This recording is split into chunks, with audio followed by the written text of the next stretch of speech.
दुर्गंध रहती है, नाक से नाला बहता रहता है। अभी तो मौसम ठीक है, नहीं तो चलता रहता है। यहां से नाक से दुर्गंध है, आंख से दुर्गंध है, कान में उंगली डालो तो ढेर सारा कचरा निकलता है, यहां दुर्गंध है। मलमूत्र तो निकलता ही है। शरीर के हर अंग से गंदगी के सिवा, मल के सिवा कुछ नहीं निकलता। इस गंदे शरीर को भी लोग इस शरीर के लिए मरते हैं, पता नहीं क्यों, पता नहीं उन्हें क्या दिखता है शरीर में। ये वासनाएं, ये इच्छाएं आपको नचाती हैं, आपको पता ही नहीं लगता कि आप क्या कर रहे हैं। इन इच्छाओं की गुलामी में पूरी जिंदगी खपा दी, मिला क्या? कुछ नहीं। क्या हाथ लगा बताओ?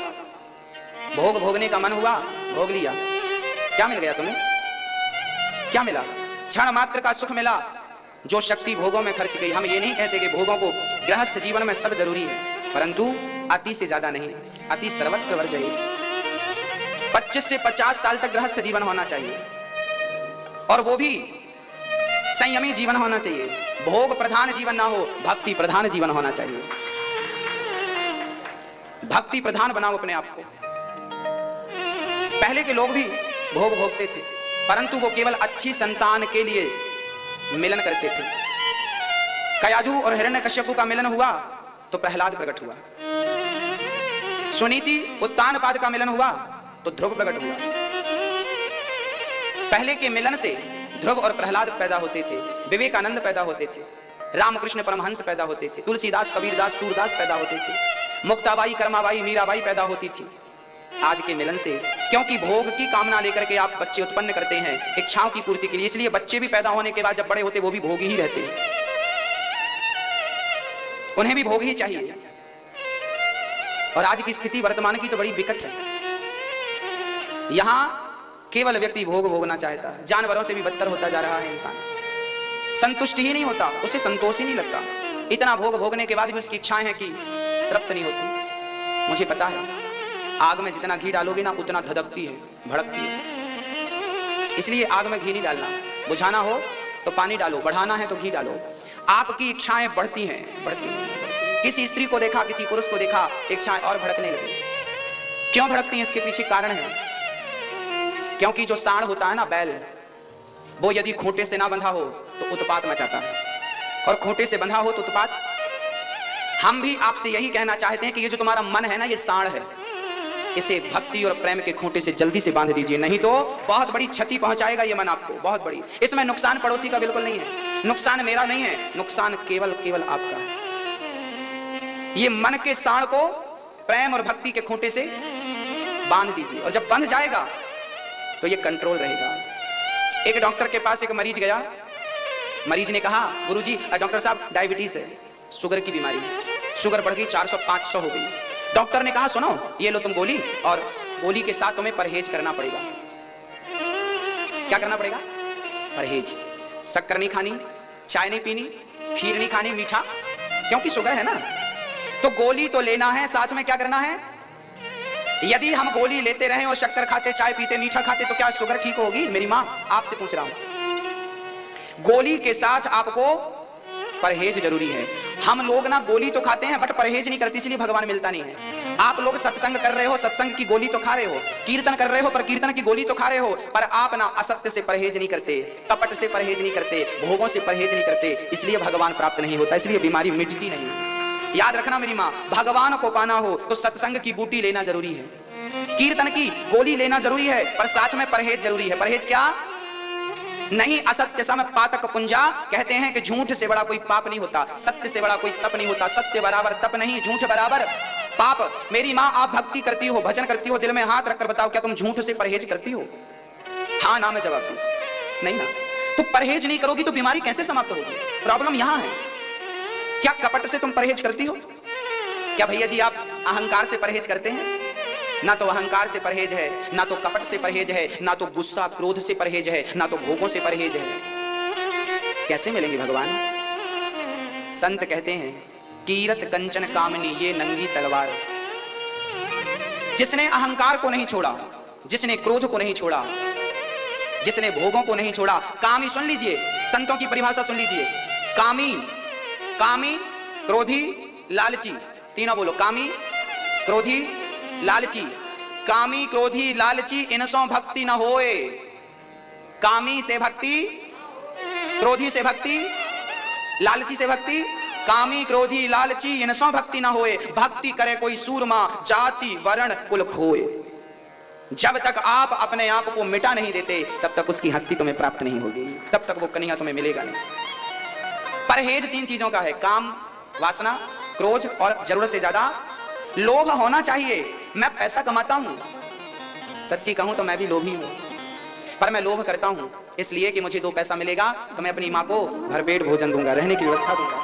मैं कमाता हूं अपने लिए नहीं, क्योंकि मेरी अपनी कोई जरूरत नहीं है, मेरी पर्सनल कोई जरूरत नहीं है मेरी माँ। मैं केवल 2 रोटी खाता हूं, वही रोटी खाता हूं जो आप खा रहे हैं यहाँ पर, वही दाल खाता हूं जो आप खा रहे हैं यहाँ पर। आप तो नाश्ता भी करके आ गए हैं, मैं तो रोज आपके बीच में बैठता हूं, सुबह नाश्ता करता ही नहीं, कुछ खाता नहीं। अभी केवल मैंने सुबह 1 गिलास पानी पिया है, 1.5-2 गिलास पानी पी के आपके बीच में बैठा हूं, और यहाँ से उठने के बाद भी आपके बीच में ही रहूंगा, आप जानते हैं। और इसके बाद भी जरूरी नहीं है कि मैं भोजन करूंगा। जब मैं गाड़ी में यात्रा में जाता हूं तब मैं थोड़ा गाड़ी में बैठे रहता हूं, तब थोड़ा सा खा लेता हूं, आपके बीच में रहता हूं, क्योंकि ज्यादा नहीं खाना चाहिए। यदि ज्यादा खा लेंगे तो आलस्य आएगा, आलस्य आएगा तो हम आपकी सेवा नहीं कर पाएंगे। तो हमें गोविंद की सेवा भी करना है, और गोविंद के रूप में आप बैठे हैं, आपकी भी सेवा करनी है। तो जीवन को संयमी बनाइए। ये शरीर हमारे अधीन है, हम जैसा बनाएंगे ये वैसा बनेगा। हम जो देखना चाहेंगे वही मेरी आंख देखे, मैं जो सुनना चाहूंगा वही मेरी कान सुने। बस व्यर्थ का ना देखें, व्यर्थ का ना सुने, व्यर्थ की बकवास में ना पड़े। अपने आप को भगवान के हवाले कर दीजिए। कन्हैया तू जान मैं तेरा हूं, सब कुछ उसके अधीन कर दो, सब तेरा है। अपने पास कुछ रखोगे ना तो बड़ी झंझट होती है। सौंप दो, अब सौंप दिया इस जीवन का सब भार तुम्हारे हाथों में। तो लोभ होना चाहिए, पर लोभ अपने लिए नहीं होना चाहिए। मैं अपनी तिजोरी भर लूं, मैं अपना बैलेंस ना, मेरे अपने लिए तो मेरे कन्हैया है, और जो धन पैसों की जरूरत है वो तो मेरी माँ की सेवा के लिए है। तो लोभ करना चाहिए। आप खूब कमाइए, पर कमाने के बाद ये भाव बनाइए कि हे भगवान, यदि मुझे धन तू देगा तो मैं भागवत सुनवाऊंगा, अपने क्षेत्र के लोगों को भागवत करवाऊंगा, ताकि इस ज्ञान से इनका भी, इनके हृदय में भी भक्ति का दिया जले, इनके हृदय में भी ज्ञान का प्रकाश आए। इसलिए भागवत करवाइए। ईश्वर ने सामर्थ्य था, धन खूब कमाओ, और धन कमाने के बाद उसको कथा भागवत में लगाओ, दीन दुखियों की सेवा में लगाओ, तब वो धन कमाना सार्थक है। तो कामी क्रोधी लालची, आप अपने लिए लालच ना करें, हम अपने लिए लालच ना करें, हमें जरूरत नहीं है। कल हमारे पास एक दादाजी आए, बूढ़े थे, बहुत बुजुर्ग थे। उन्होंने हमसे कहा हमें एक बार आपसे भागवत सुनना है। रोने लगे, बोले मेरी अब आखिरी इच्छा रह गई है कि मैं आपसे एक बार भागवत श्रवण कर लूं, आपके मुख से एक बार भागवत सुन लूं, बताइए खर्चा क्या है। मैंने कहा कि जब आपको करवाना हो तो आप बता देना, खर्चा कुछ नहीं, भागवत की सेवा होती है, भागवत खर्चे से नहीं, भागवत श्रद्धा और भाव से होती है। आप बताइएगा, होगी, हम आपकी सेवा करेंगे। यदि हम बूढ़ी माँ की सेवा रहने की, खाने की उनके लिए कर रहे हैं, तो आपको भी भागवत सुनाकर आपकी भी सेवा करेंगे, ये भी एक सेवा है। तो भगवान की कथा धन से नहीं, मन से होती है ना। मन पहले बनता है, धन तो बाद की बातें हैं।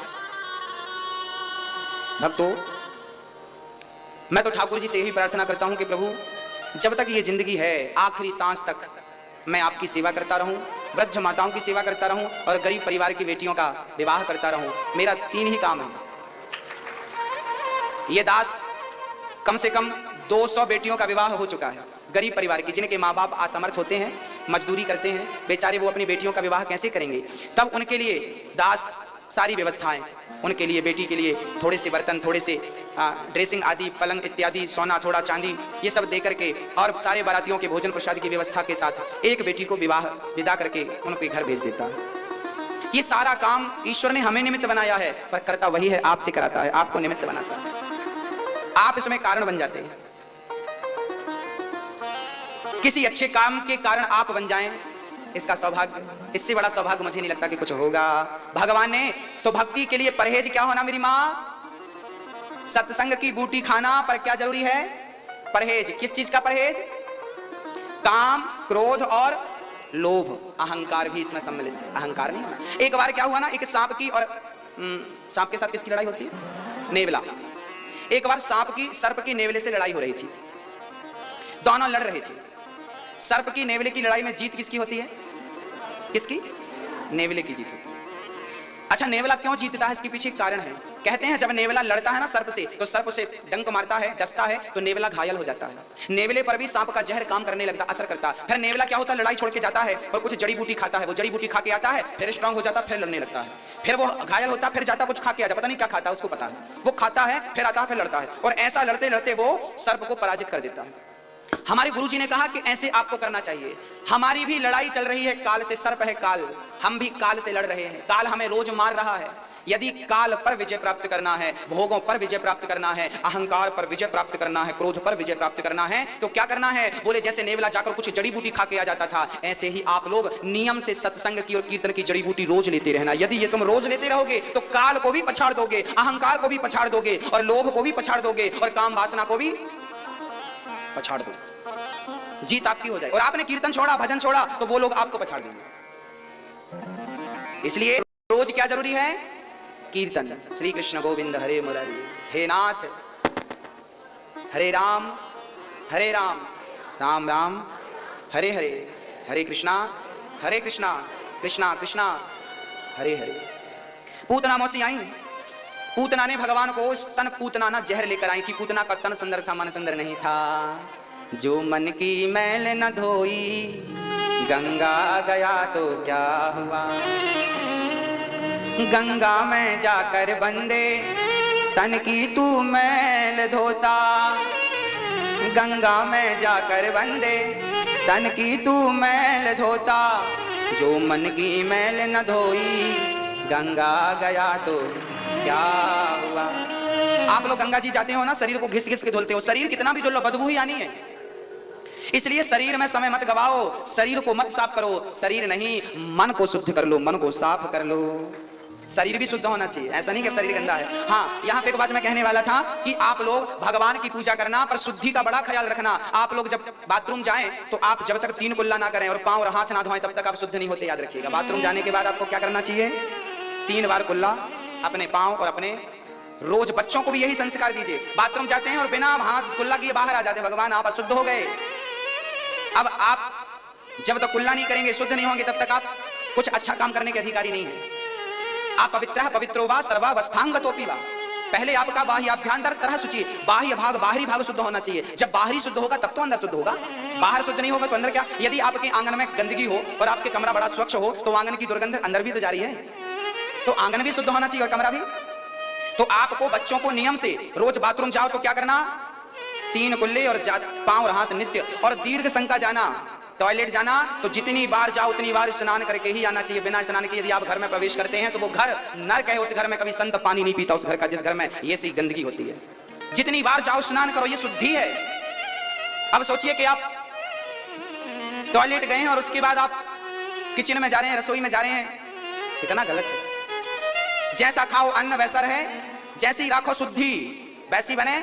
आजकल नौजवान भाई बहन की बुद्धियां क्यों बिगड़ रही हैं? क्योंकि इनके पास शुद्धि का ख्याल नहीं है। ये 2-2 दिन तक नहाते नहीं है। अब जो नौजवान भाई बहन 2 दिन तक नहाएगा नहीं, उसकी बुद्धि क्या सब शुद्ध रहेगी? वो अपने चरित्र की रक्षा कर पाएगा? जितने चरित्रहीन लोग हैं मेरे भाई बहन, वो सारे लोग अपनी शुद्धि को पहले बिगाड़े हैं, इसके बाद उनका चरित्र बिगड़ा है। शुद्धि ना बिगड़ती तो उनका चरित्र भी, क्योंकि जैसी राखो शुद्धि वैसी बने। आजकल बच्चे माँ बाप की सुनते नहीं, माँ बाप को बेवकूफ मानते हैं, क्योंकि इनकी बुद्धि भ्रष्ट हो गई है, क्योंकि इनकी शुद्धि बिगड़ गई। पहले एक आदमी अपनी बाल्टी लेकर जाता था, किसी के हाथ का पानी नहीं पीता था। पानी ना पीने के प्रति ये नहीं था कि जात पात की कोई मर्यादा थी। पानी ना पीने का भाव ये था कि यदि हमने आपके हाथ का पानी पी लिया और आप गलत अवस्था में हैं, आप गलत हैं। एक संत जी तो वैश्या के हाथ का पानी पी लिए धोखे से। अब संत जी ने देखा, संत जी जा रहे थे तो बड़ा प्यास लगी, तो एक महिला को बुलाया, सुनो वो पानी देना। और पानी, बड़ी प्यास लगी थी, पानी दिया, और पानी दिया तो पानी पी लिया। अब पूछा देवी आप कौन हो? वो कह दी मैं तो वैश्या हूं। अब बाबा जी ने लगी पलटी कर, निकल पानी निकल। अब वो कैसे निकले? अब बाबा जी 24 घंटे के लिए जंगल में जाकर बैठ गए। 24 घंटे ना पानी पिया ना भोजन किया। किसी ने कहा बाबा जी क्या कर रहे हो? बोले उस स्त्री के हाथ का मैंने पानी पी लिया है, कहीं मेरी बुद्धि ना बिगड़ जाए, कहीं मेरे अंदर वैश्या का स्पर्श करने का भाव ना जाग जाए, कहीं मेरे अंदर स्त्रियों की उत्कंठा ना जाग जाए, मेरी बुद्धि ना बिगड़ जाए। तो 24 घंटे तक कुछ ना खा के उसके पानी को पचाया, और तब करने के बाद अब उस पाप से मुक्ति मिली। जैसी राखो शुद्धि वैसी बने, जैसा खाओ अन्न वैसा रहे, जैसा पियो पानी वैसी बोले। ये हमारे बाप दादों के सूत्र हैं, गलत नहीं है। आप मानो ना मानो, आप खाते रहो गंदा, हमें क्या करना? तो मांस का चूल्हे में जाओ, हमें क्या करना? अंडा खाओ, मुर्गी खाओ, अपने बाप को मार के खा जाओ, हमें क्या करना? हमारा तो नियम है बताने का, तुम्हें सही मार्ग ही बताएंगे, चलना ना चलना वो आपका काम है। तो शुद्धि, बुद्धि, पानी, वाणी, अन्न, मन, इसका विशेष ख्याल रखिएगा। बच्चों की बुद्धि बिगड़ने का कारण केवल उनकी शुद्धि है। दो दिन तक ना नहाना, बिस्तर में पड़े पड़े चाय पीना, ये खाना फिर नहाना, राम राम राम राम। हम भी बच्चे थे, हमने भी पढ़ाइयाँ की हैं, पर ऐसी राक्षस वृत्ति से पढ़ाइयाँ नहीं की। हम लोग सुबह, जब मैं 8 वर्ष का था, 12 वर्ष का था, 8 से 12 के बीच में हम लोग, हमारे पिताजी मंदिर की पूजा करते थे, पुजारी थे, तो मैं सुबह जल्दी उठ जाता था। 4 बजे में 8 साल का था ना, जब 8-9 साल का, तब मैं 4 बजे उठ के जाता था और मंदिर जाकर के स्नान करके मंदिर में जाके भगवान की पूजा करना, उन्हें पुष्प चढ़ाना और सुंदरकांड का रोज हनुमान जी के सामने बैठकर पाठ करना, हनुमान चालीसा, बजरंग बाण और सुंदरकांड का रोज पाठ करना। और सुबह के 6 बजे में पूजा और पाठ करके मंदिर से बाहर निकल जाता था। और उसके बाद तो मैं 7 बजे गैया लेके चला जाता था चराने के लिए। हाँ, गाय चराने चला जाता था, गाय के लिए चारा, गाय की सेवा करना, गाय के साथ कुछ भैंस थी उनकी भी सेवा करना, क्योंकि घर का काम केवल दूध से ही गुजारा चलता था। गाय भैंस का दूध बेचो तो रोटी चलेगी। तो वो सारी चीजें की गई हैं, दास ने की है। हम भी आपकी तरह विद्यार्थी थे, हमने भी पढ़ाई की है, परंतु आलस्य नहीं था। हम जब पढ़ने गाय चराने जाते थे ना, तो साथ में गीता का गुटका, गीता लेके जाते थे और गाय चरती रहती थी, गीता पढ़ते रहा करते थे। रामचरितमानस की चौपाइयां गायों को सुनाते रहा करते थे। आसपास कोई होता तो वो भी सुनता नहीं, गाय तो सुनती थी। गाय की सेवा, हनुमान सुंदरकांड का पाठ और बड़ों के प्रति आदर रखने का परिणाम कि आज मैं आपके बीच में बैठा हूं। इसलिए ईश्वर पर भरोसा रखें। आपने कभी कल्पना नहीं की होगी वो जहां तुम्हें बिठा देगा। बस विश्वास हो और सच्ची श्रद्धा हो, किसी का बुरा ना करने का भाव। हम किसी का बुरा, हमारा बुरा हो चलेगा। पूतना भगवान को मारने आई, भगवान ने पूतना ने भगवान को उठाया, पूतना का स्तनपान किया, पूतना के जहर को भगवान ने पिया, पूतना लेकर भागने लगी, भगवान से कहने लगी छोड़ दे बालक। भगवान क्या, पहले दूध था, दूध पी लिया, अब जहर था, जहर पी लिया, बचे प्राण। भगवान प्राणों का पान करने लगे और प्राणों का पान करने लगे तो प्रेम पूर्वक चिल्लाई पूतना, छोड़ दो बालक, छोड़ दो, छोड़ दो। भगवान बोले मौसी जी हम जल्दी से पकड़ते नहीं, और पकड़ते हैं तो फिर कभी छोड़ते नहीं। पकड़ लिया, ठाकुर ने उद्धार कर दिया पूतना मौसी का। गति हो, ये पूतना पिछले जन्म में राजा बलि की बेटी थी, रत्नमाला। आज भगवान ने कल्याण किया। अहो वकेयम स्तनकालिकोटम जिघांसयापा ययदाप्य साध्वी लेभे गतिं धातृचितां ततोऽन्यं कंबा दयालुं शरणं व्रजेम। भगवान अहो वकीयम, पूतना भगवान बकासुर की अहो वकीयम स्तन का, बकासुर की बहन बकी अर्थात पूतना भगवान को स्तनपान करा के मारना चाहा, पर भगवान ने उसकी भी वो गति कर दी जो मां यशोदा मां देवकी की करने वाले थे। न जाने कौन से गुण पर दयानिधि रीझ जाते हैं, यही सदग्रंथ कहते हैं, यही हरिभक्त। पूतना ने अपनी मां का उद्धार किया, पूतना मौसी का। एक दिन भगवान करवट बदले तो भगवान को मारने सकटासुर आया, भगवान ने छकड़े पे बैठे सकटासुर का उद्धार किया। तृणावर्त आया, भगवान ने तृणावर्त का उद्धार किया। श्री गर्गाचार्य जी आ गए। गर्गः पुरोहितो राजन् यदूनां सुमहातपः व्रजं जगाम नंदस्या वसुदेव प्रचोदितः। गर्गाचार्य जी आए, नंद बाबा ने कहा मेरे छोरा को नामकरण करो। तब गौशाला में गोबर से लीप कर कलश स्थापित करके और ठाकुर जी ने नामकरण संस्कार किया है। यशोदा आपकी गोद में रोहिणी का बेटा बैठा है, इसका नाम होगा राम। पर बल अधिक होने के कारण लोग कहेंगे बलराम अयम ही रोहिणी पुत्रो रमयन सुहृदयो गुणे आख्यायास्ते रामयते बलाधिक्यात् बलम विदुः। यशोदा ये जो आपका बेटा रोहिणी की गोद में, इसका नाम होगा शुक्लो रक्तस्तथा पीतः इदानीं कृष्णितां गतः। तेरे पुत्र का नाम होगा कर्षति कृष्ण, जो भक्तों के मन को अपनी ओर आकर्षित कर ले, उन्हीं का नाम है श्री कृष्ण। बोलिए कृष्ण कन्हैया। भगवान का नामकरण संस्कार हुआ। संस्कार चीज क्या, कितने संस्कार होते हैं हमारे सनातन धर्म में? कितने? 16 संस्कार में सबसे पहला संस्कार है गर्भाधान संस्कार। इन्हीं संस्कारों में माँ बाप की सेवा करना भी संस्कार है, माँ बाप के प्रति श्रद्धा रखना भी संस्कार है, बड़ों के प्रति आदर रखना भी संस्कार है, मीठी वाणी बोलना भी क्या है? संस्कार है। एक बार कुएं में कुछ स्त्रियां पानी भर रही थी। एक बोली मेरा बेटा बहुत बड़ा डॉक्टर हो गया है। तब तक डॉक्टर बाजू से निकल गया, देखो देखो ये मेरा बेटा है, लाख रुपया कमाता है। दूसरी बोली मेरा बेटा पायलट हो गया है, बहुत बड़ा प्लेन चलाता है, 1.5-2 लाख रुपए मिलता है। दूसरा बेटा निकल गया, ये देखो ये मेरा बेटा आया है त्योहार में घर पे, ये निकल गया बाजू से। तब तक तीसरी बोली मेरा बेटा तो बहुत बड़ा इंजीनियर है, बड़ी बड़ी मल्टियां बनाता है, हाँ कई करोड़ रुपए कमाता, करोड़पति बन गया। तब तक उसका बेटा निकल गया, देखो ये मेरा बेटा है। उन तीनों ने चौथी से कहा बहन तेरा बेटा कैसा है? अब तीनों ने सिर पे घड़ा रखा और गांव की तरफ जाने लगी। तब तक चौथी का बेटा आया, कहने लगा माँ मेरे होते हुए आप अपने सिर पे घड़ा रखोगी? लाओ, अपने माँ का घड़ा अपने सिर पे रखे आगे आगे जाने लगा। चौथी ने कहा ये मेरा बेटा है। बेटा इंजीनियर बन गया, बेटा डॉक्टर बन गया, बेटा पायलट बन गया, परंतु इतना बड़ा बनने के बाद माँ की तरफ देखा भी नहीं, माँ के भार को अपने कंधे पे लिया ही नहीं। तो बेटा होने का और बेटे की कामयाबी का फायदा क्या? कामयाब बेटा वही है जो माँ बाप के बोझ को अपने कंधे पे रख ले, और माँ बाप को अपने कंधे पे रख के चारों धाम की, ये बेटे का धर्म है, ये बेटे का परम कर्तव्य है। माँ बाप का बेटा कभी ऋण नहीं चुका सकता, याद रखिएगा। माँ बाप का पुत्र कभी भी ऋण चुका सकता है? इतना पैसा है बच्चे के पास कि चुकाएगा? नहीं चुका सकता। अपना शीश काट दे तो भी माँ बाप का ऋण कभी नहीं चुका सकता। इसलिए ऋण नहीं चुका सकता, पर जितना कर सकता है वो करे। ईश्वर कृपा दृष्टि बनाएगा। कहते हैं माँ की दुआ कभी खाली नहीं जाती, और ये बात तो भगवान से टाली नहीं जाती। बर्तन मांझ कर 4 बच्चों का पेट भर लेती है माँ, पर उन 4 बच्चों से एक माँ पाली नहीं जाती। माँ की सेवा करना सीख लीजिए। जैसा कि कल हमने कहा था, मैं कल उन माँ बाप से मिलाऊंगा जो आश्रम में रहना स्टार्ट कर दिए। कल मिलाऊंगा आपको भक्तों। आप लोग भी, अच्छा आप आए हैं, आप आए हैं, आ जाइए यहाँ आइए। मैया आई हैं, भैया जी आइए। मैया नहीं आई, कल लेके आइएगा, कल मैया जी। तो आप लोग ये जो सहयोग कर रहे हैं, ये किसी माँ की होंठों पे मुस्कान लाने के लिए कर रहे हैं। कुछ भक्तों ने इस कार्य से वृद्धाश्रम में, यदि आप 21,000 का सहयोग करते हैं तो आपके 21,000 से एक माँ, वो 21,000 हम बैंक में जमा कर देंगे, और उसी के ब्याज से एक माँ दोनों टाइम भरपेट भोजन करती रहेगी, आपको आशीर्वाद देती रहेगी। किसी एक माँ का तो सहारा बन जाइए। एक माँ को 2 टाइम की रोटी, और आपकी सामर्थ्यता है तो अपने लिए एक कमरा वहां बनवा लीजिएगा, और कमरे के साथ जब तक आप रहेंगे वो कमरा आपका। फिर आपके बच्चों को जब मन करे आए, नहीं तो बूढ़ी माँ वहां पे रहेगी, आशीर्वाद दे। किसी माँ को एक कमरा बनवा के आप भेंट कर सकते हैं, किसी एक माँ की सेवा कमरा बना के कर सकते हैं, 2 रोटी दे के कर सकते हैं। आप जिस प्रकार की सामर्थ्यता रखते हैं। हमारे भैया श्री मुकेश सूचक जी हैदराबाद से हैं, भैया जी आए। आप श्री हमारी माताओं के लिए 4 कमरा बनवा करके माताओं को भेंट कर रहे हैं, और एक कमरा और कह रहे हैं कि मैं अपने लिए वहां भी माताएं रहेंगी, जब मैं मन करेगा तो मैं भी आकर के सेवा करूंगा। यह वत्सान गोपियां शिकायत करती हैं, मैया वत्सान मुंचन, तेरे लाला ने आज हमारे बछड़ों को खूंटे से खोल दिया। और कब खोला? क्वचित समय, असमय में, जब गाय दोहने का समय, बछड़ों ने सारा दूध पी लिया।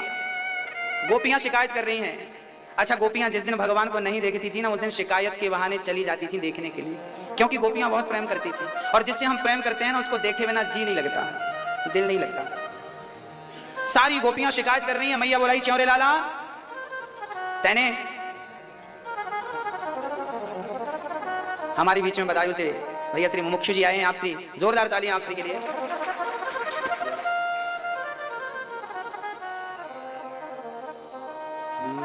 बोलिए भक्त वत्सल भगवान की जय।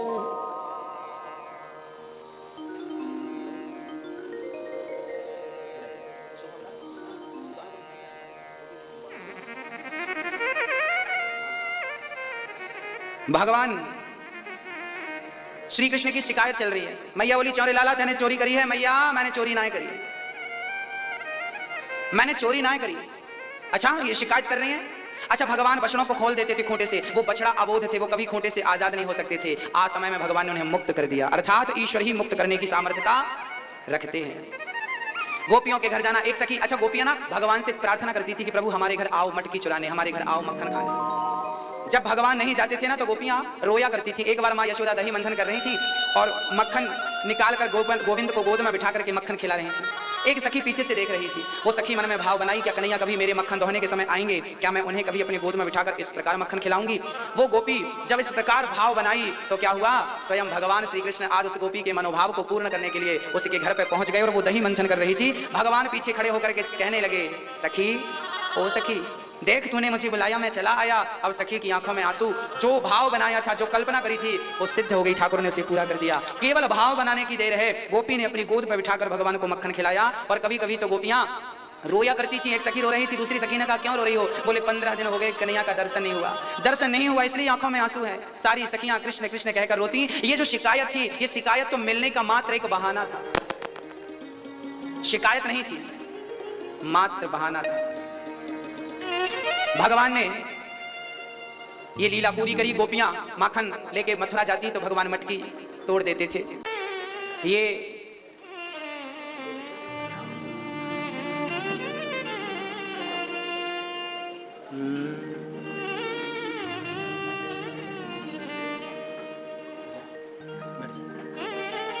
ये हमारे सदगुरुदेव भगवान हैं, जिनके यहाँ हमें रह करके भागवत श्रवण करने का, अध्ययन करने का सौभाग्य मिला। यदि गुरुजी ने आश्रम में हमें जगह ना दी होती तो शायद हम आपके बीच में आज ना होते। तो कहते हैं किसी का एक गिलास पानी पियो तो आप उसके ऋणी हो जाते हैं, और वैसे बेटा अपने माँ बाप का और अपने गुरु का ऋण कभी चुका ही नहीं सकता। वो सदा ऋणी ही रहना चाहता है, ऋण चुकाना ही नहीं चाहता। चुकेगा ही नहीं, चुकाएगा क्या? बोलिए भक्तवत्सल भगवान की जय। एक दिन मां यशोदा श्री कृष्ण को लेकर के एक दिन गुरु के रूप में भगवान ही आते हैं दर्शन देने के लिए। भक्तों, एक दिन मां यशोदा श्री कृष्ण को लेकर के गई और मिट्टी खाने लगे भगवान श्री कृष्ण। मैया ने बोला, च्यों रे लाला, तैने माटी खाई है? कन्हैया बोले, ना मैया, मैंने माटी ना खाई। चल मुखड़ो खोल। कन्हैया कह रहे हैं, ना हम भक्षितवानम्ब सर्वे मिथ्या विशंसिनः। माँ, ये सब बेकार की बातें कर रहे हैं, मैंने कोई मिट्टी नहीं खाई। मैया बोली, तो नहीं खाई तो मुंह खोल। जब कन्हैया ने मुंह खोला तो इतने से मुख में पूरा ब्रह्मांड नजर आ गया। उस दिन 84 कोष की परिक्रमा हम लोगों ने ब्रह्मांड घाट का दर्शन किया था ना, वो वही घाट था जहां भगवान ने अपना मुंह खोला था, उसी का नाम पड़ गया ब्रह्मांड घाट। इतने से मुंह में संसार को दिखाया। मानो भगवान कहना चाहते हैं कि मुझे साधारण समझने की भूल मत करना, मैं आपके बीच में साधारण सा हूं, दिख रहा हूं, बट मैं साधारण होकर भी असाधारण हूं। विप्रधेनु सुर संतहित लीन मनुजे अवतार।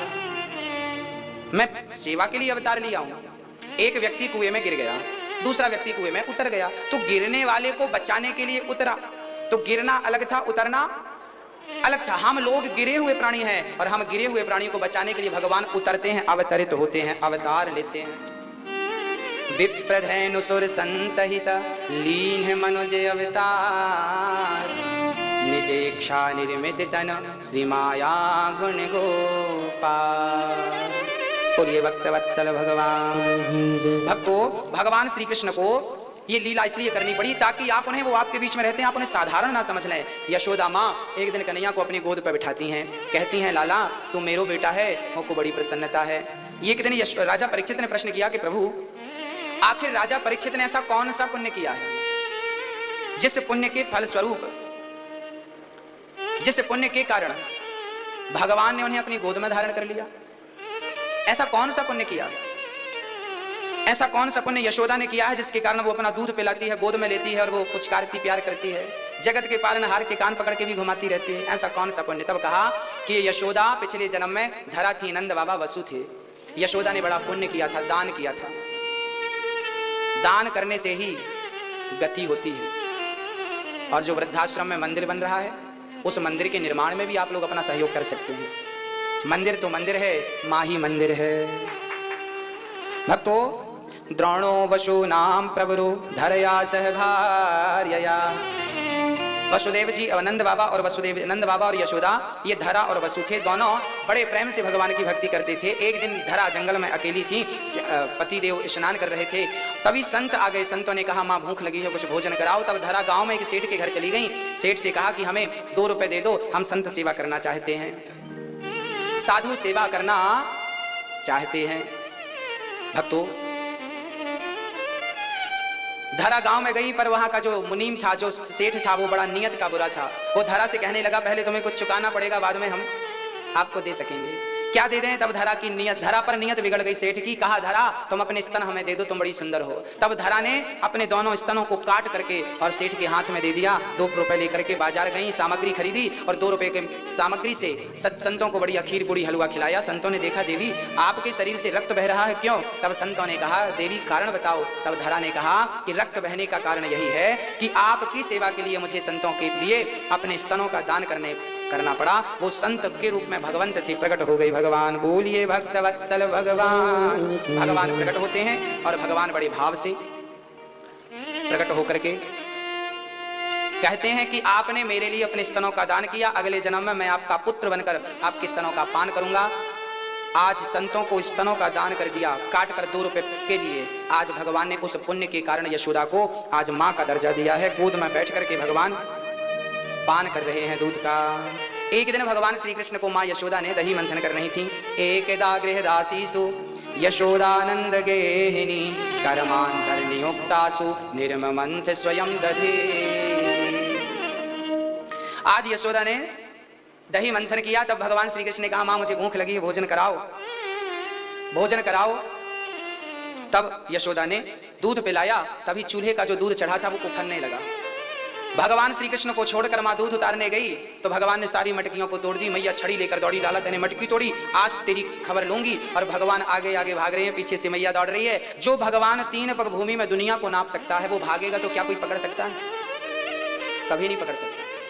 पर यशोदा दौड़ रही है। अच्छा, हम ईश्वर को पकड़ सकें हमारी सामर्थ्यता नहीं है, लेकिन पकड़ने के लिए दौड़ सकते हैं। और दौड़ेंगे तो कभी ना कभी कृपा करके वो पकड़ में आएगा जरूर, वो आएंगे जरूर।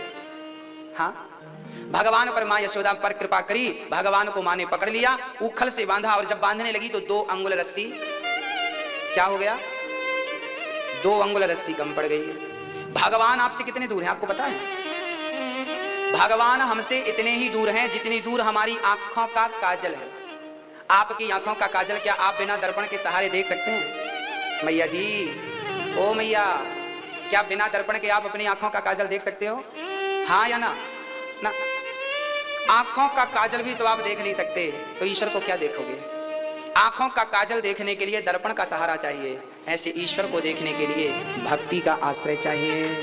बिना भक्ति के दर्पण से वो नजर। मां यशोदा ने बांध दिया अहंता और ममता, अहंकार और मोह। जब तक इन 2 चीजों का परित्याग नहीं करते आप, अहंकार और मोह का, तब तक ईश्वर मिलना बड़ा मुश्किल है। ईश्वर को पाने के लिए क्या छोड़ना पड़ेगा? अहंकार। मैं अरु मोर तोर ते माया, जय बस कीनी जीवन काया। मैं और मेरा, मैं कुछ हूं ये भूल जाइए, मेरा कुछ है ये भी भूल जाइए। मैं कुछ नहीं हूं और मेरे केवल गोपाल हैं, ये याद रखिए। कभी कभी हमें लगता है कि ये काम हम कर रहे हैं। क्या लगता है? ये काम हम करना ना। आप अपने आप को कर्ता मान लेते हैं, इसलिए आपको नुकसान भी होता है, टेंशन भी होती है, चिंताएं बनी रहती हैं। आप अपने आप को क्या मत मानना, क्या मत मानना मेरी माँ? मैया, ओ मैया, क्या मत मानना? कर्ता। कर्ता कौन है? कर्ता कृष्ण है। हम अपने आप को कर्ता मानते हैं, इसलिए परेशानी होती है। हम कभी ये ना समझें कि मैंने कुछ किया, हमेशा ये भाव बनाए कि सब कुछ मेरा कन्हैया कर रहा है, मैं कुछ नहीं कर रहा, सब कुछ वही है। बस सारा काम मेरे गोविंद करते हैं। मैं नाचने वाला हूं, वो नचाने वाले। ये फैक्ट्री मेरी नहीं है, फैक्ट्री गोविंद की है, फैक्ट्री भगवान की है। ये पत्नी मेरी नहीं, भगवान की है। पुत्र मेरा नहीं, ईश्वर का। सब कुछ ईश्वर का। मैं केवल नौकर हूं, उस ईश्वर का चाकर हूं। मेरी हैसियत उससे ज्यादा नहीं है, नहीं। भक्तों, मैं कथा में अक्सर कहा करता हूं कि कभी कभी कुत्ता गाड़ी के नीचे चलता चलता समझने लगता है कि गाड़ी मैं चला रहा हूं। एक कुत्ता गाड़ी के नीचे चल रहा था, बैलगाड़ी के छकड़े के। वो समझने लगा कि गाड़ी मेरे कंधे पे है, मैं चला रहा हूं। बस वही स्थिति हमारी और आपकी है। जब हम बहुत नाम कमा लेते हैं, पद प्रतिष्ठा पा लेते हैं, धन धान्य पा लेते हैं, तो हमें लगने लगता है कि ये मेरी मेहनत का फल है, मैंने मेहनत की, मैंने किया, मिला ना। इस बात पर मैं अक्सर कहा करता हूं कि आपकी कामयाबी के पीछे आपकी मेहनत नहीं, मेरे गोविंद की कृपा है, पूरी पूरी कृपा। क्योंकि उसकी कृपा के बिना मेहनत करने वाले बहुत है। आप और हमसे ज्यादा मेहनत तो मजदूर करता है। हमसे ज्यादा भी मेहनत करने वाले लोग हैं या नहीं, पर वो तो कामयाब नहीं हो पाए ना। बेचारे वो फुटपाथ पर सोते हैं, रोटी खाते भी हैं कि नहीं उसकी भी गारंटी नहीं।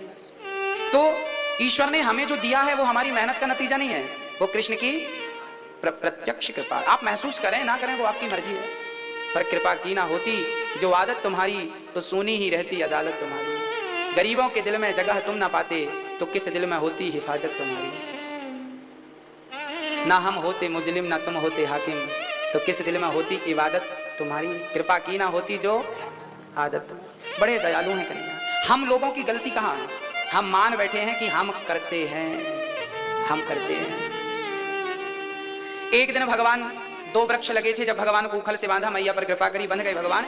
उखल से बीच से निकले, दो वृक्ष से बीच से निकले, उखल को लेकर दोनों वृक्ष धड़ाम से गिरे, दोनों ने स्तुति करी। वाणी गुणानुकचने श्रवणौ कथायाम हस्तौ च कर्म सुमनस्तव पादयो। वाणी गुणानुकचने श्रवणौ कथायाम, अपनी वाणी से सदा गोविंद का गुणगान करता रहूं, सदा कानों से कथा श्रवण करता रहूं, यही भाव बना रहे, यही भाव बना रहे। एक दिन भगवान ने इन पर कृपा करी, ये दोनों श्रापवश वृक्ष बने थे, आज दोनों को भगवान ने मुक्त किया। भगवान श्री कृष्ण के गोकुल में एक नारी थी जिसका नाम था सुखिया। क्या नाम था? वो फल बेचती थी, फल ले लो, फल ले लो, फल ले लो, फल ले लो। वो फल बेचने वाली माँ इतनी गरीब थी, इतनी गरीब थी कि उसे फल बेचकर जो मिलता था उसी से उसका चूल्हा जलता था। आज वो जब घर से निकली ना तो उसे कुछ भी नहीं मिला, 1 रुपए का फल नहीं बिका। जब वापस आने लगी तो नंद भवन दिखाई पड़ा, तो आवाज लगाती है, यशोदा, ओ यशोदा। यशोदा तो नहीं आई, छोटे से कन्हैया ठुमक ठुमक के चले आए। ठुमक चलत कृष्ण चंद्र बाजत पैजनिया। चल रहे हैं मेरे कृष्ण, पाँव में पायल बंधी, कमल में करधन बंधी और हाथ में सुंदर सा, कान में कुंडल, सुंदर से घुंघराले बाल, छोटा सा मुंह, सुंदर सी मुस्कान। जब सुखिया ने देखा ना तो उसका मन बड़ा प्रसन्न हुआ। कहने लगी, लाला तेरी माँ कहाँ है? कन्हैया बोले, माँ तो आज यमुना गई है। तो बेटा तू फल खावेगो? हाँ हाँ। अब कन्हैया को फल रख दिया माँ ने, कन्हैया को माँ ने फल सौंप दिया, दे दिया। कन्हैया फल लेकर अंदर गए और तुरंत गेहूं के बोरे पे हाथ डाला, चावल के बोरे में हाथ डाला और अंजलि में गेहूं चावल भरकर चलने लगे। पर यहाँ छोटा सा हाथ था, ये छेद था, गिरना शुरू हो गया। गिरते गिरते पूरा गिर गया। 10-20 चावल के दाने, गेहूं के दाने बचे। तो भगवान ने उसके टोकनी पे ऐसे झड़ा दिया।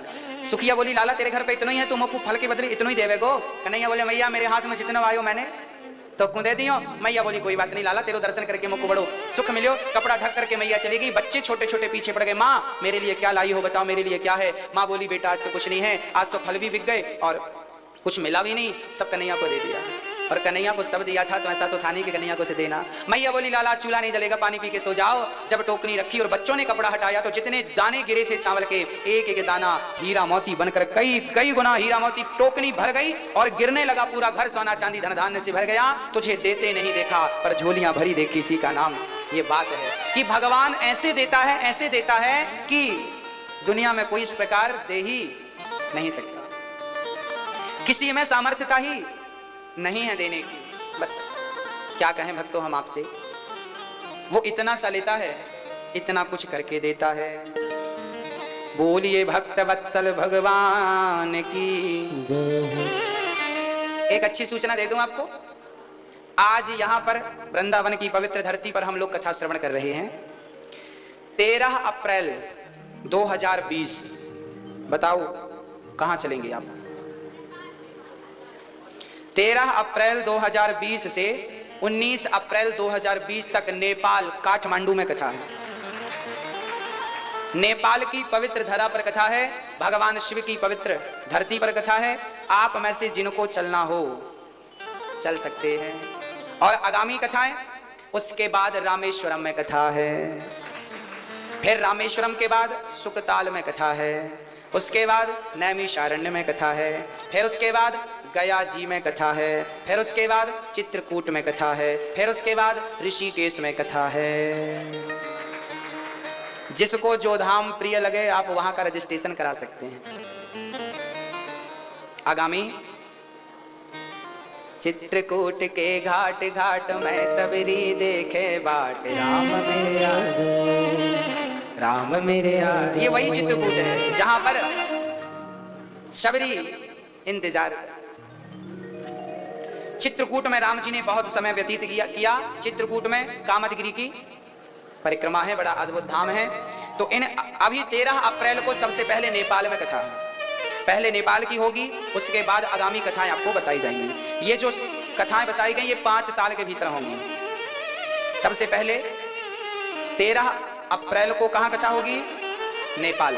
तो नेपाल जिनको चलना है, बहुत ज्यादा सेवा नहीं है, मात्र 11,000 रुपए की सेवा रखी गई है। 7 दिन वहां रहना, खाना, चाय नाश्ता, सारी व्यवस्थाएं हैं।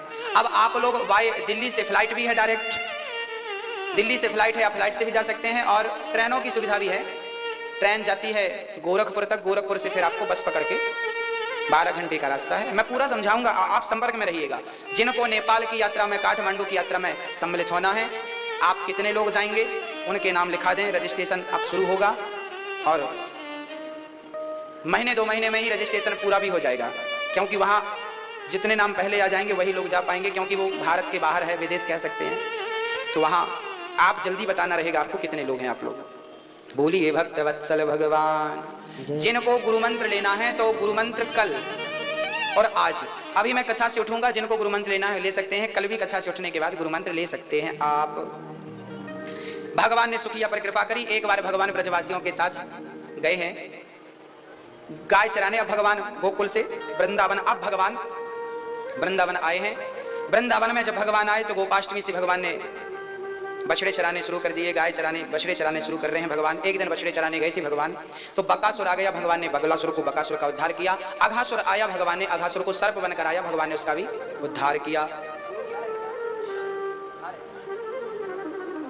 अघासुर का भगवान ने उद्धार किया। आज सारे ब्रजवासी भगवान की परिक्रमा लगाकर बैठ गए हैं, गोल गोल कन्हैया को बीच में बिठाया, आजू बाजू बैठ गए हैं। और उसके बाद भगवान श्री कृष्ण सारे ब्रजवासियों के हाथ से कुछ कुछ खा रहे हैं, जिसके पास जो था उन्होंने खिलाया। कोई मक्खन खिला रहा है, कोई मिश्री खिला रहा है। अच्छा, भगवान के एक भक्त का नाम था मधु मंगल, बहुत गरीब थे मंगल जी, मंगल बहुत गरीब थे। भाव तो था कि मैं कुछ लाया होता तो कन्हैया को खिलाता, पर क्या बताऊं कुछ लाया ही नहीं, क्या खिलाऊं कन्हैया को। भगवान मनोभाव को समझ गए, भगवान मनोभाव को समझ गए, मन की स्थिति को समझ गए।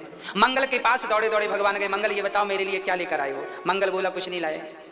तो लाओ, क्यों नहीं लाए, जाओ घर से लेकर आओ। अब भगवान मंगल की मन की दशा समझ गए कि ये खिला नहीं सकता, पर खिलाने का भाव।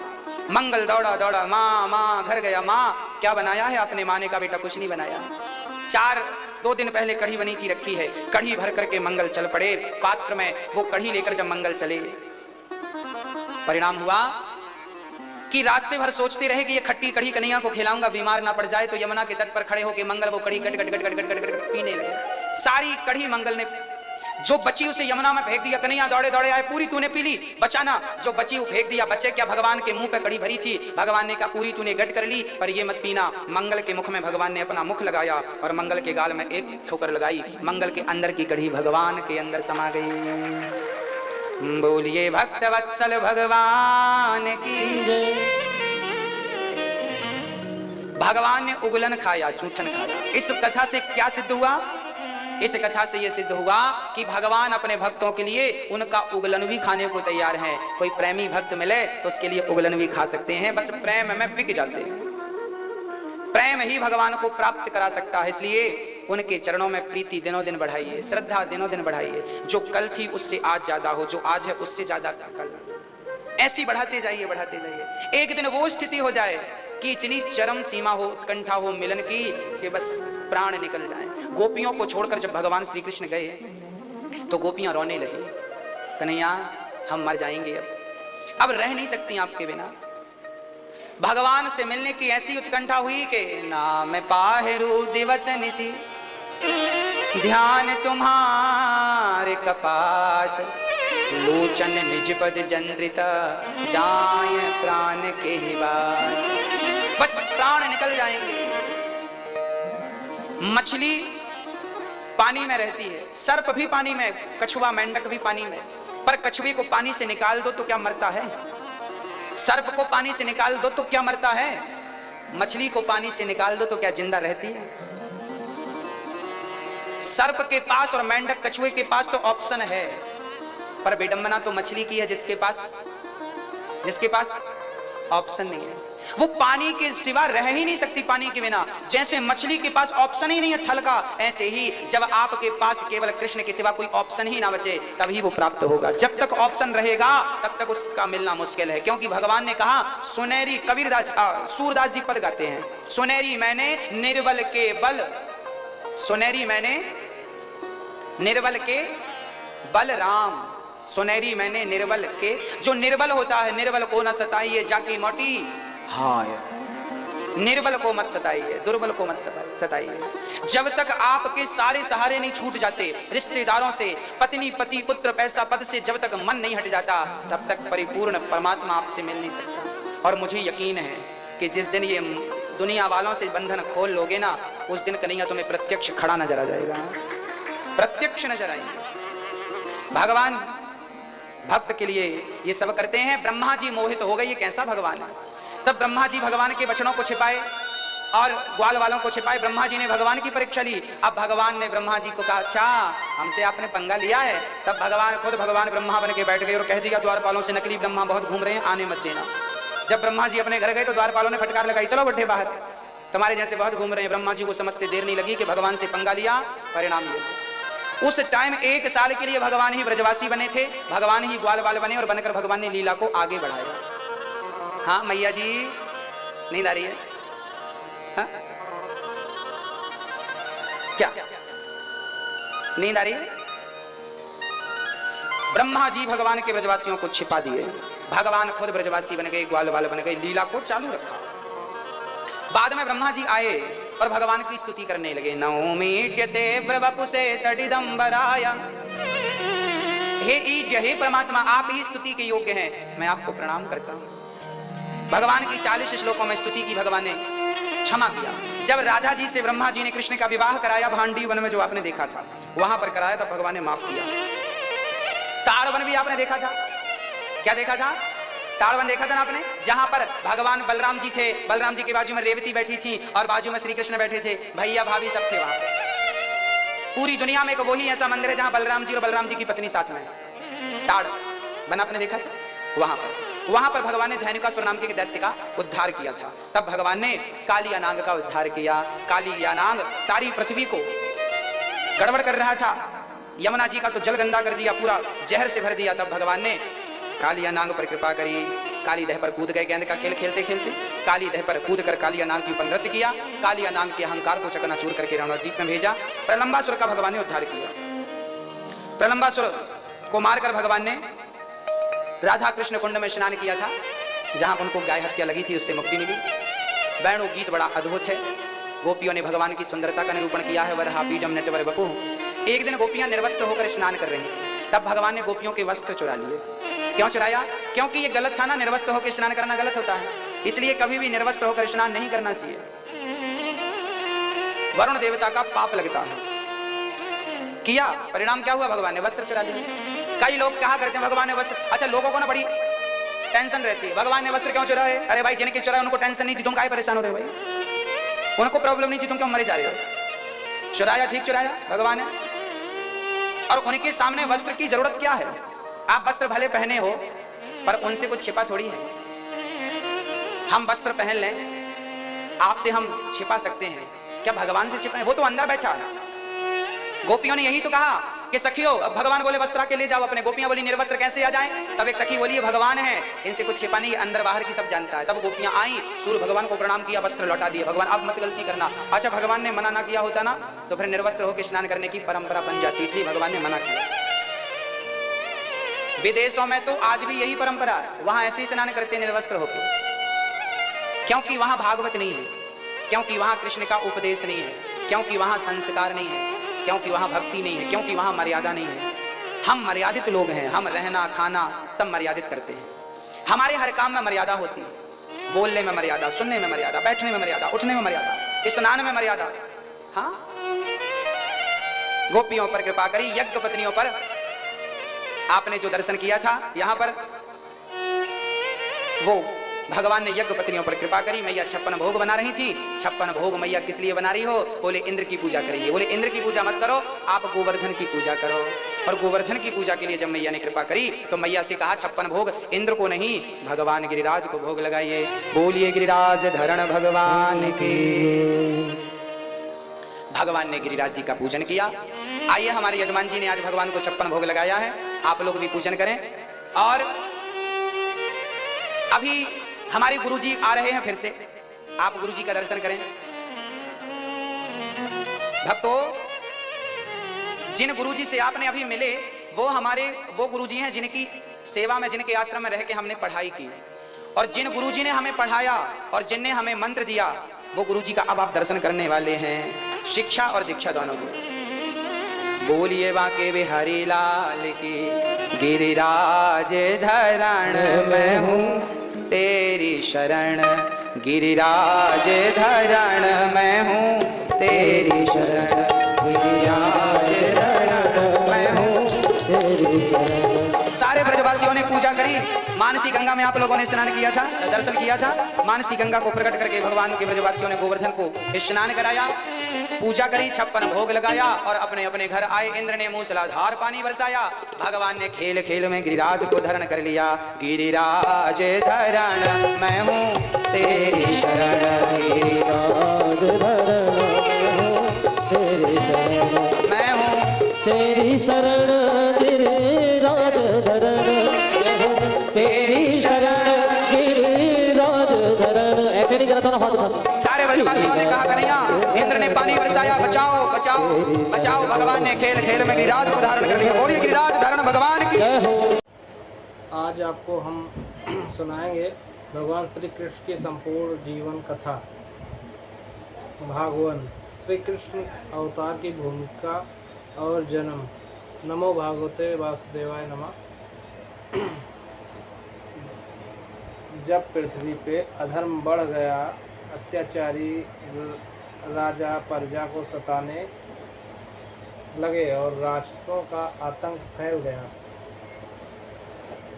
तब पृथ्वी माता गाय का रूप धारण करके ब्रह्मा के पास पहुंची। ब्रह्मा जी सभी देवताओं को साथ लेकर क्षीर सागर गए और भगवान विष्णु की स्तुति करने लगे। तब आकाशवाणी हुई, मैं शीघ्र ही यदुवंश में अवतार लेकर पृथ्वी का भार हल्का करूँगा। तुम सब देवता भी यदुवंश में जन्म लेकर मेरी सहायता करो। कंस का अत्याचार। उग्रसेन का पुत्र कंस का अत्यंत बलशाली परंतु क्रूर और अंधकारी था। जब उसकी बहन देवकी का विवाह वासुदेव से हुआ तो वह स्वयं कंस रथ चलाकर उन्हें विदा करने लगा। उसी समय आकाशवाणी हुई, हे कंस, जिस देवकी को तू बड़े प्रेम से विदा कर रहा है, उसी का 8वां पुत्र तेरी मृत्यु का कारण बनेगा। यह सुनते ही कंस ने तलवार निकाल ली और देवकी को मारने दौड़ा। वासुदेव ने हाथ जोड़कर कहा, हे कंस, देवकी को मत मारो, मैं उसकी प्रत्येक संतान तुम्हें सौंप दूंगा। कंस मान गया, लेकिन उसने वासुदेव और देवकी को कारागार में बंद कर दिया। 6 पुत्रों की हत्या। समय बीतता गया, देवकी के एक एक करके 6 पुत्र हुए और कंस ने निर्दयता से सभी का वध कर दिया। 7वें गर्भ में भगवान के अंशावतार बलराम थे।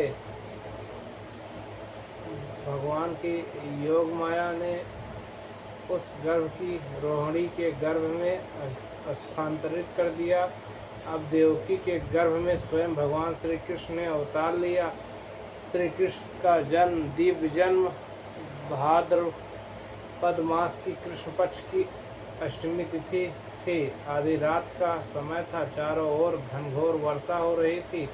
कारागार दिव्य प्रकाश से भर गया। भगवान श्री कृष्ण ने पहले अपने चतुर्भुज रूप का दर्शन दिए।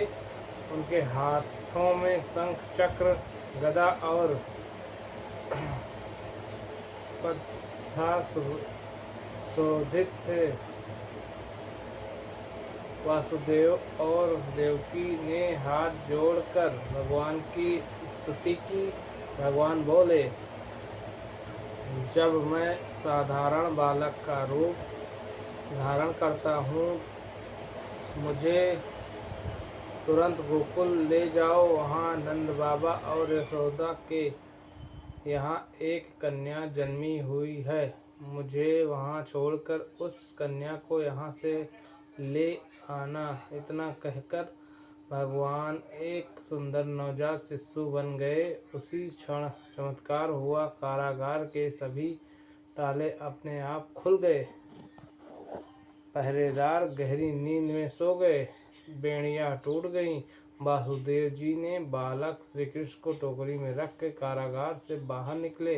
यमुना नदी उफान पर थी, लेकिन जैसे ही वासुदेव आगे बढ़े, जल मार्ग देने लगा। सभी शेषनाग ने अपने विशाल फनों से बालक श्री कृष्ण को वर्षा से सुरक्षित रखा। वासुदेव गोकुल पहुँचे। श्री कृष्ण को यशोदा माता के पास सुलाया और वहां जन्मी कन्या को लेकर वापस कारागार लौट आए। यहीं से भगवान श्री कृष्ण की बाल लीलाओं का अद्भुत अध्याय आरंभ होता है। हरे कृष्णा हरे राम हरे कृष्णा हरे राम हरे राम हरे राम हरे कृष्ण हरे राम हरे कृष्ण हरे राम हरे कृष्ण हरे राम।